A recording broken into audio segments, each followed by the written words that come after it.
আসসালামু আলাইকুম। অন্য মঞ্চের আলোচনায় আপনাদের সকলকে আমন্ত্রণ জানাচ্ছি। আজ আমাদের সঙ্গে আমন্ত্রিত অতিথি হিসেবে আছেন প্রিয় দর্শক, সাজ্জাদ কাদিরের শুভেচ্ছা নিন। এই মুহূর্তে আপনাদের সামনে কথা বলতে চাই, আড়ালে কারা? আওয়ামী লীগের পর এবার কি বিএনপির পালা? এক ছায়া শক্তির রহস্য কোথায়? রাজনীতিতে। আমি এই মুহূর্তে আলাপ যেটি করতে এসেছি মূলত রাজনীতিকরণের। আমরা আওয়ামী লীগের শাসন দেখেছি প্রায় 16 বছর, 15.5 বছর। আওয়ামী লীগের প্রথম 5টা বছর রাজনীতিবিদদের হাতেই বলা যায় রাজনীতিটা ছিল, কিন্তু 2014 সালের পর থেকে রাজনীতি আর রাজনীতিবিদের হাতে ছিল না। রাজনীতিকে নিয়ন্ত্রণ করত সামরিক বেসামরিক আমলা আওয়ামী লীগের আমলে। বাংলাদেশের রাজনীতিতে এখন এক অদ্ভুত গুমট পরিস্থিতি। কি বুঝছেন আপনি, সাধারণ মানুষ হিসেবে কি বুঝছেন? বাংলাদেশের রাজনীতি কি আপনার কাছে এই মুহূর্তে স্বাভাবিক মনে হচ্ছে? একটা শ্বাসরুদ্ধকর একটা গুমোট পরিবেশ চারিদিকে। এই যে বিএনপি তথাকথিত সমঝোতার ইলেকশনে, একতরফা ইলেকশনে, একপাক্ষিক ইলেকশনে, বিশাল জনগোষ্ঠীকে বাদ দেওয়া ইলেকশনে, কমপক্ষে 50% জনগোষ্ঠীকে বাদ দেওয়া ইলেকশনে বিজয়ী হওয়া বিএনপি, বিএনপির সংসদ, বিএনপির নেতাদের যেভাবে উল্লসিত হয়ে দেশটা চালানোর কথা, দেশটা কি আসলে চলছে? 2 মাস তো দেখলেন। 2 মাস দেখলে বোঝা যায় যে সামনে কি ঘটতে যাচ্ছে। সবাই ভাবছেন যে এক পক্ষ গেল, অন্য পক্ষ এলো, কিন্তু পর্দার আড়ালে আসলে কি ঘটছে? আজ আমরা এমন এক সমীকরণ নিয়ে কথা বলবো যা শুনলে আপনার মনে হতে পারে রাজনীতি আসলে রাজপথের লড়াই নয়, বরং এক অদৃশ্য টেবিলের দাবার চাল। যে চালটা এক সময় আওয়ামী লীগকে দেওয়া হয়েছে এবং আওয়ামী লীগকে আস্তে আস্তে আস্তে ভেতর থেকে দুর্বল করে ফেলানো হয়েছে। এবং সেটা কিন্তু সময় নিয়ে আওয়ামী লীগ সময় পেয়েছিল। 15.5 বছরের শাসন দিয়েছিল বাংলাদেশকে এবং বাংলাদেশকে অভাবনীয় উন্নতির দিকে নিয়ে গিয়েছিল। আজকে বিএনপির জন্য কিন্তু সেটি ঘটছে না। আপনি খেয়াল করলে দেখবেন যে বিএনপির জন্য শুরুতেই ওই যে একটা কথা আছে না, যে বিয়ের রাতে বিড়াল মারা, বিএনপির ক্ষেত্রে কিন্তু বিয়ের রাতে বিড়াল মেরে দেওয়া ইতিমধ্যে হয়ে গেছে।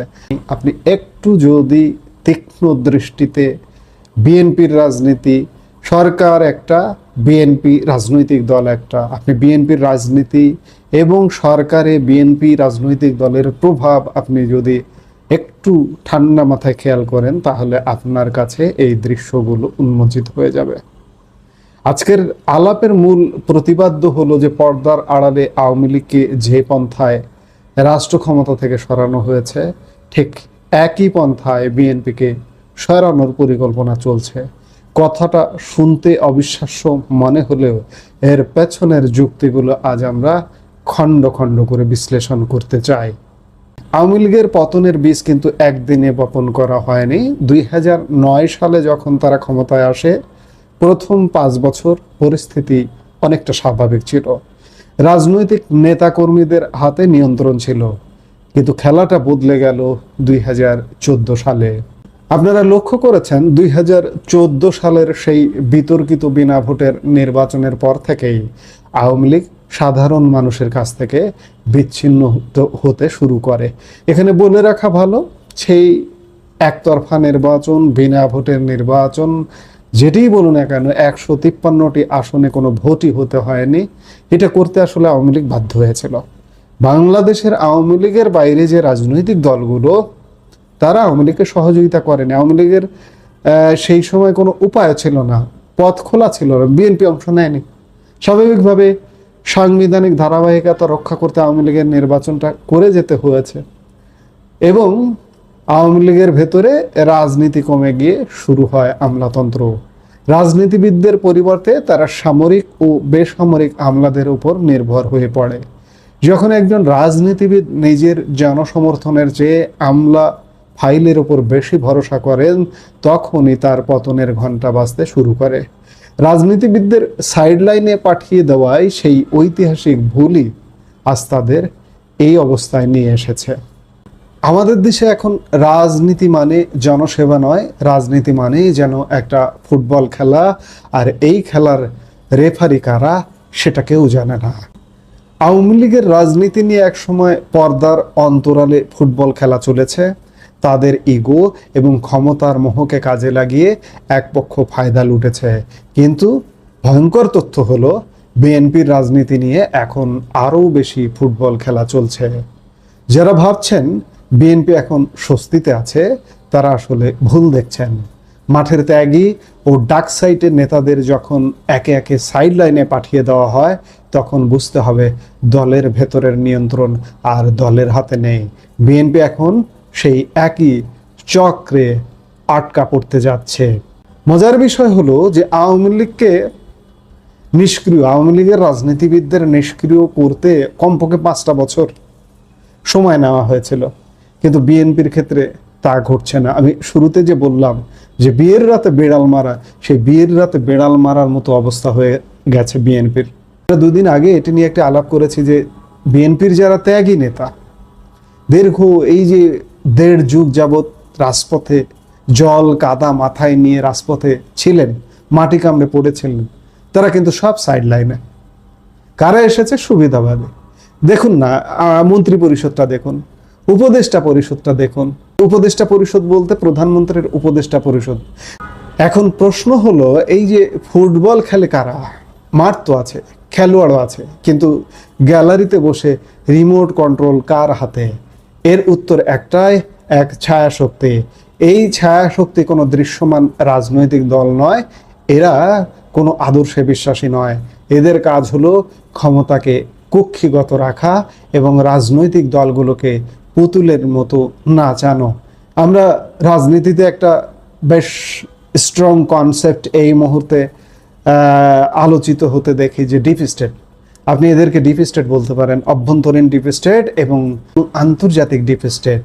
এই ছায়া শক্তি আওয়ামী লীগকে গেলে খেয়েছে, কারণ তারা অতিরিক্ত আত্মবিশ্বাসী হয়ে আমলাদের হাতে নিজেদের চাবি তুলে দিয়েছিল। এখন একই ফর্মুলা প্রয়োগ করা হচ্ছে বিএনপির ওপর। যদি ত্যাগী নেতাদের বাদ দিয়ে ম্যানেজ করার রাজনীতি শুরু হয়, তবে বুঝতে হবে সেই ছায়া শক্তি বিএনপিকেও খেয়ে ফেলবে। এটি এখন কেবল সময়ের ব্যাপার মাত্র। আওয়ামী লীগ এবং বিএনপির পরিস্থিতির মধ্যে একটা বড় পার্থক্য আছে। আওয়ামী লীগ দীর্ঘ 15 বছর সময় পেয়েছিল নিজেদের ভুল বোঝার বা সংশোধনের, কিন্তু বর্তমান প্রেক্ষাপটে সেই বিলাসিতার সুযোগ আর নেই। আওয়ামী লীগ দীর্ঘ সময় দেশ শাসনের সুযোগ পেয়েছে, কিন্তু বিএনপি বা বর্তমান রাজনৈতিক শক্তিগুলো সেই সময়টা সম্ভবত পাবে না। কারণ হলো, শুরুতেই নেপথ্য খেলোয়াড়রা সফল হয়েছে। দাবার চালগুলো এবার অনেক বেশি দ্রুত এবং নিখুঁতভাবে দেওয়া হচ্ছে। আওয়ামী লীগকে সরানোর পন্থায় যখন বিএনপিকে সরানোর পরিকল্পনা চলে, তখন বুঝতে হবে স্ক্রিপ্ট লেখক একই ব্যক্তি, শুধু চরিত্রগুলো বদলে গেছে। রাজনীতিতে কেউ বন্ধু নয়, কেউ শত্রু নয়, স্থায়ী কেবল স্বার্থ। আজ যারা ক্ষমতার খুব কাছাকাছি বসে হাসছেন, তারা কি একবারও ভাবছেন যে আপনার পেছনের চেয়ারটা হয়তো আগে থেকেই কেউ সরিয়ে নিয়েছে?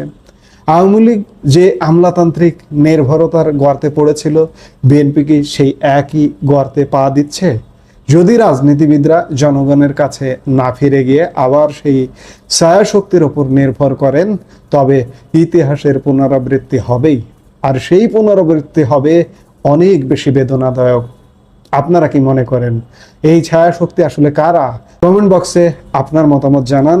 আমাদের ভিডিওটি ভালো লাগলে শেয়ার করুন। সত্য জানুন, সচেতন থাকুন। এই মুহূর্তের ভিডিও থেকে বিদায় নিতে চাইছি। দেখা হবে পরবর্তী ভিডিওতে। সে পর্যন্ত ভালো থাকুন, সুস্থ থাকুন। বৈষম্য বিরোধী ছাত্র আন্দোলন তারা চেয়েছিল বাংলাদেশের সংস্কার করবে, বাংলাদেশের মানুষের অধিকার ফিরিয়ে দেবে, একটি সুন্দর রাষ্ট্র ব্যবস্থা প্রতিষ্ঠিত হবে যেখানে বৈষম্য থাকবে না। তাদের মূল টার্গেট ছিল, এই আন্দোলনকারীদের মূল টার্গেট ছিল বৈষম্যহীন বাংলাদেশ।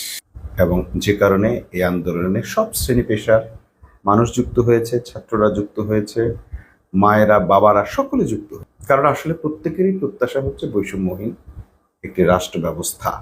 কিন্তু তারা যখন দেখলেন যে ইন্টারিম গভর্নমেন্টের কাছে সবচেয়ে আদরণীয় হচ্ছে রাজনৈতিক দলগুলো। যখন ইন্টারিম গভর্নমেন্ট কোনো সিদ্ধান্ত নেয়, কথা বলে, তখন রাজনৈতিক দলের কাছ থেকে পরামর্শ নেয়, আর পরামর্শ নেয় ছাত্রদের দুই একজন প্রতিনিধির কাছ থেকে। তো স্বাভাবিকভাবেই দুই তিনজন ছাত্র সেখানে বা চার পাঁচজন ছাত্র সেখানে হাইলাইট হইলেও বা গুরুত্ব পেলেও বিশেষ গুরুত্ব পায় রাজনৈতিক দলগুলো। কারণ হচ্ছে যে রাজনৈতিক দলগুলোর এক ধরনের অন্ধভক্ত থাকে, সমর্থন থাকে। তারা যেটা বলে দলের কর্মীরা সেটাই বলে এবং মেনে নেয়। এর ফলে দেখা গেছে কি, ন্যায্য দাবির চেয়েও রাজনৈতিক দলগুলো নিজেদের স্বার্থের জন্য কোনো কিছু প্রত্যাশা করলে বা দাবি করলে সেই দাবিটাই সাস্টেইন হয় এবং সেই দাবিটাই মোটামুটি ইন্টারিম গভর্নমেন্ট রাখতে বাধ্য হয়। বড় দল নামের একটি দল ছিল তখন, সেই বড় দল দেখা গেছে যা বলেছে ইন্টারিম গভর্নমেন্টকে তাই মেনে নিতে হচ্ছে। তো এই পর্যায়ে এসে বৈষম্য বিরোধী আন্দোলনের ছাত্র নেতারা চিন্তা করলেন যে আসলে এইভাবে তো আর হয় না।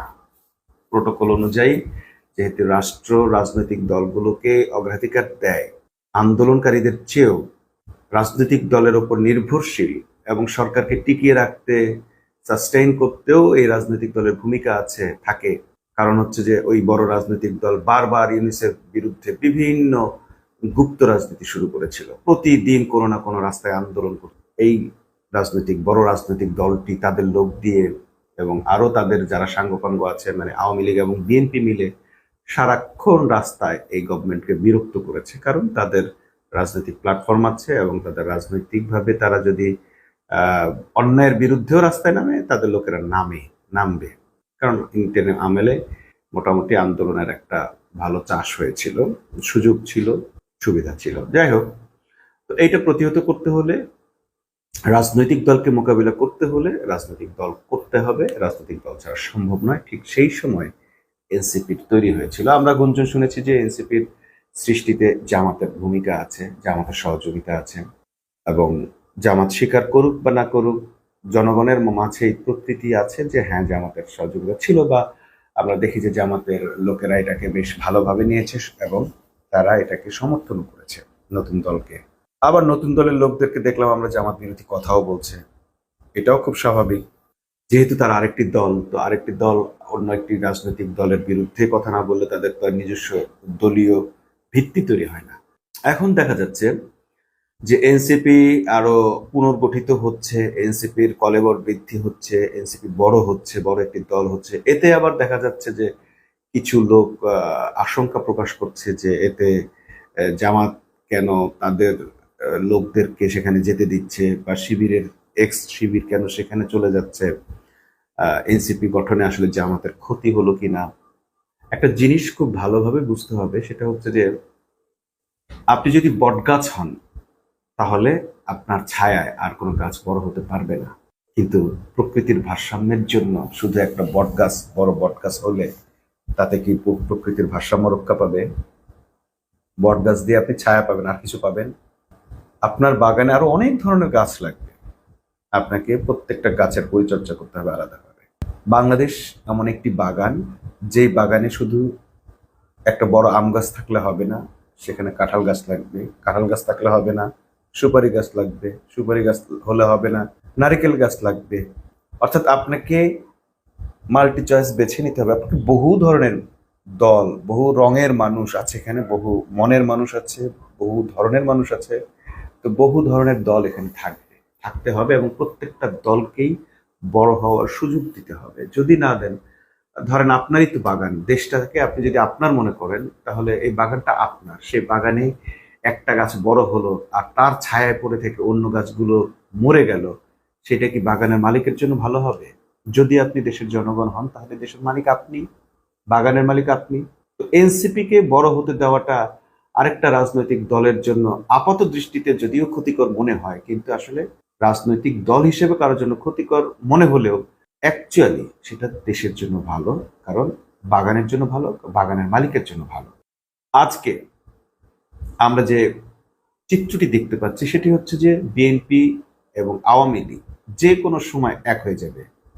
আমরা নির্বাচনের সময় দেখেছি যে বিএনপি আওয়ামী লীগ এক হয়ে গেছে। বিএনপি নেতারা ভোট চাওয়ার সময় আওয়ামী লীগকে পুনর্বাসনের ওয়াদা দিচ্ছে। স্থানীয় নেতারা বারবার বলছে যে জামাত যদি ক্ষমতায় আসে তাহলে কিন্তু আওয়ামী লীগের রাজনীতি শেষ, আওয়ামী লীগ আর করতেই পারবে না কেউ। আওয়ামী লীগের নেতারা দেখলাম ভোট চাচ্ছে, বলছে যে আমরা আগে আওয়ামী লীগ ছিলাম, এখন বিএনপিকে ভোট দিব, কারণ বিএনপি মানে আওয়ামী লীগ, বিএনপিকে ভোট দিলে আমরা টিকে থাকতে পারবো, জামাত আসলে আমাদের আর টেকার উপায় থাকবে না। এইভাবে তারা ওপেনে ভোট চেয়েছে। আরো কি হয়েছে এখন দেখেন যে আপনারা, এই যে সংরক্ষিত আসনে গোপালগঞ্জের এমন এক নেত্রীকে নেওয়া হয়েছে যে কিনা বিগত 50 বছর আওয়ামী লীগকে সার্ভিস দিয়েছে এবং সে নিজে এটা দাবিও করেছে।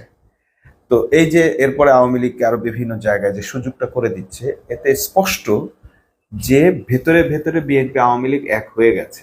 ভবিষ্যতে বিএনপি আওয়ামী লীগ এক হয়ে ফ্যাসিবাদ বিরোধী শক্তির বিরুদ্ধে তারা দাঁড়াবে। আওয়ামী লীগকে যারা তাড়িয়েছে তাদের বিরুদ্ধে দাঁড়াবে।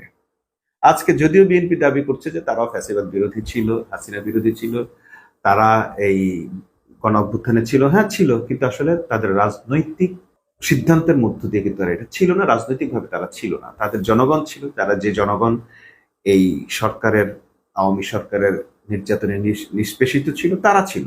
জনগণ তার নতুন প্ল্যাটফর্ম তৈরি করে সে রাজনৈতিক দলের বিরুদ্ধে সংগ্রাম করেছে। কিন্তু বিএনপি দলীয় আদর্শিকভাবে আওয়ামী লীগের কিন্তু বিরোধিতা করে নাই বা এই অভ্যুত্থানে অংশ নেয় নাই।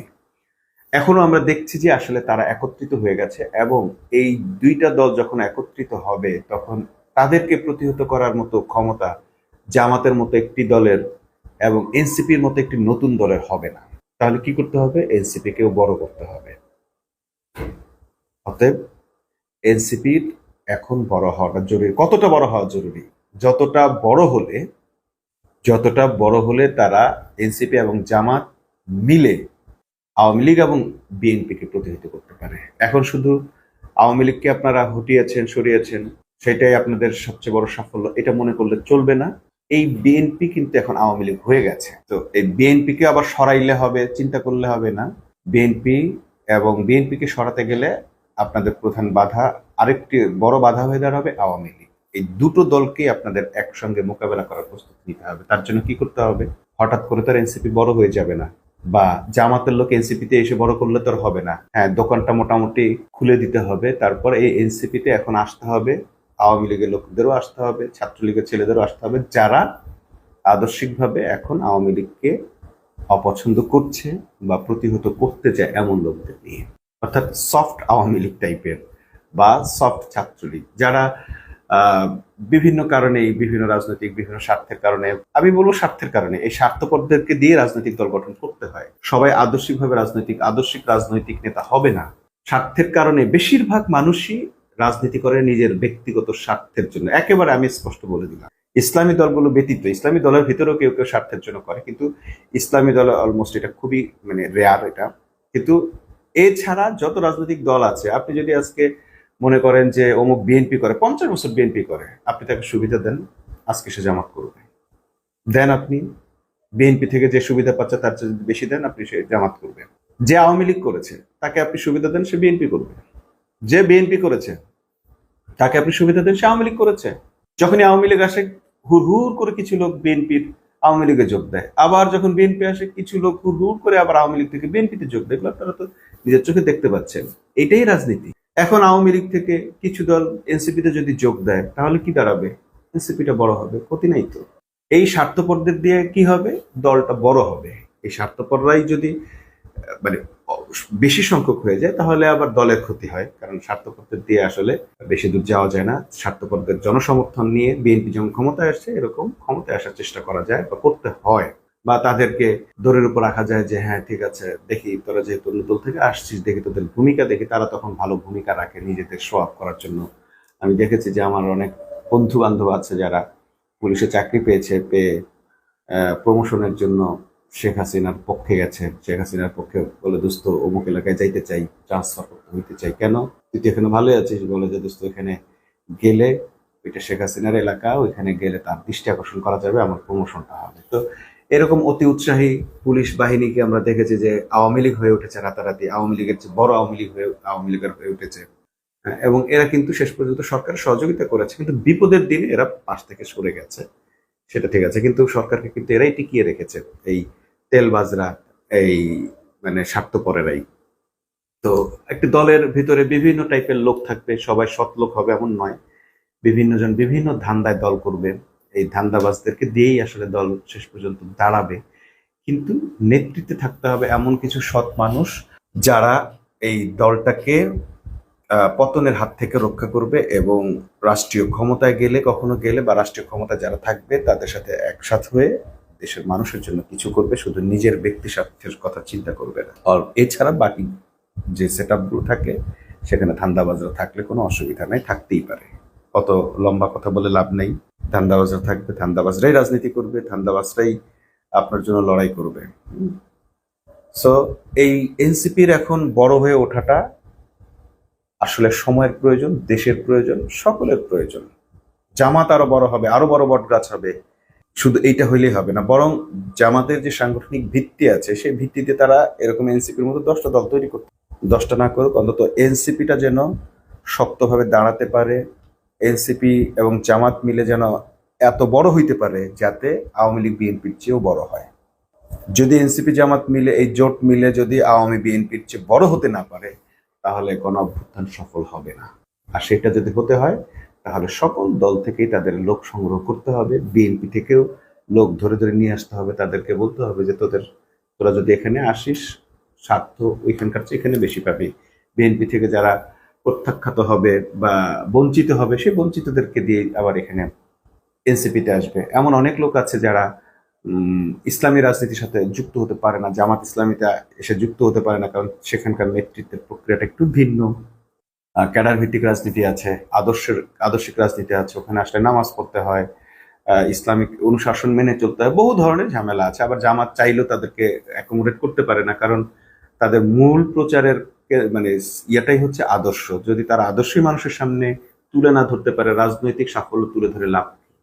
তো সে কারণে এই তাদেরকে আসলে এনসিপিতেই আসতে হবে, অন্তত শত্রু পক্ষে না গিয়ে এই পক্ষে আছে সেইটুকু সান্ত্বনা নিয়ে তাদের থাকতে হবে। এবং এই দুটো দলকে এখন এতটা বড় হইতে হবে, বা এই 11 দলকে এখন এতটা বড় হইতে হবে যেন ভবিষ্যতে তারা, অদূর ভবিষ্যতে, অল্প কিছুদিনের মধ্যে যে কোনো অভ্যুত্থান তৈরি হতে যাচ্ছে, বা সরকারের বিরুদ্ধে, সরকারের বিভিন্ন দুর্নীতির বিরুদ্ধে যখন সোচ্চার হইতে হবে, তখন যেন তারা প্রবলভাবে সোচ্চার হতে হয়। এবং তখন এই আওয়ামী লীগ বিএনপি, যেটা এবার হয়েছে যে আওয়ামী লীগ বিএনপি একত্র হয়ে জামাতকে প্রতিহত করবে, এইভাবে কিন্তু জামাতকে ব্ল্যাকমেইল করা হয়েছে। প্রশাসন, আওয়ামী লীগ, বিএনপি, এই 3 বাহিনী, অর্থাৎ ডিপ স্টেট, এরা মিলে, মিডিয়া, এর মধ্যে মিডিয়াও আছে, মিলে এরা সবাই মিলে জামাতকে প্রতিহত করবে। এই কারণেই কিন্তু জামাতকে শেষ পর্যন্ত ভোটে জেতার পর ক্ষমতায় আসতে দেওয়া হয়নি। তো সেখান থেকে যদি এনসিপি, বিএনপি, আওয়ামী লীগের মতো একটা বড় দলের মতো হতো, বা জামাতের মতো একটা বড় দল হতো, তাহলে কিন্তু বিরোধী প্ল্যাটফর্মটা এই ভয়ে হাল ছেড়ে দিত না। তারা কিন্তু ওই দিনই গলা টিপে ধরতো, টুটি চেপে ধরতো নির্বাচন কমিশনের। কিন্তু তাদের সেই শক্তিটুকু ছিল না। তাদের ভোট ছিল, জনসমর্থন ছিল, কিন্তু রাজনৈতিক শক্তিটুকু ছিল না যে তারা বিএনপি, আওয়ামী লীগ এবং প্রশাসনের বিরুদ্ধে দাঁড়াবে। এখন তাদের এই শক্তি অর্জন করতে হবে, এবং সেই শক্তি অর্জনের জন্য যেন মাল্টি টাইপ মানুষ, আওয়ামী এবং বিএনপি বিরোধী মানুষ, ফ্যাসিবাদ বিরোধী মানুষ যুক্ত হতে পারে, তার জন্য এনসিপির মতো একটা দলের জরুরত আছে। আর যারা আদর্শিক রাজনীতি করতে চায়, নিজেকে বদলাতে চায়, ইনসাফের পক্ষে থাকতে চায়, ইসলামের পক্ষে থাকতে চায়, তাদের জন্য অবভিয়াসলি জামাত ইসলামী তো আছেই। জামাত ইসলামীর অমুক উইং, তমুক উইং, এগুলো খোলার আসলে খুব বেশি প্রয়োজন নেই, বা ইসলামিক উইং একটা থাকা ভালো। এবং সেটা জামাত ইসলামী যদি থাকে, ইসলামী দল আরো আছে, আমরা দেখছি যে সেগুলো আসলে শেষ পর্যন্ত দল করে ইসলামী, কিন্তু আসলে সহযোগিতা করে অন ইসলামিক দলগুলোকে।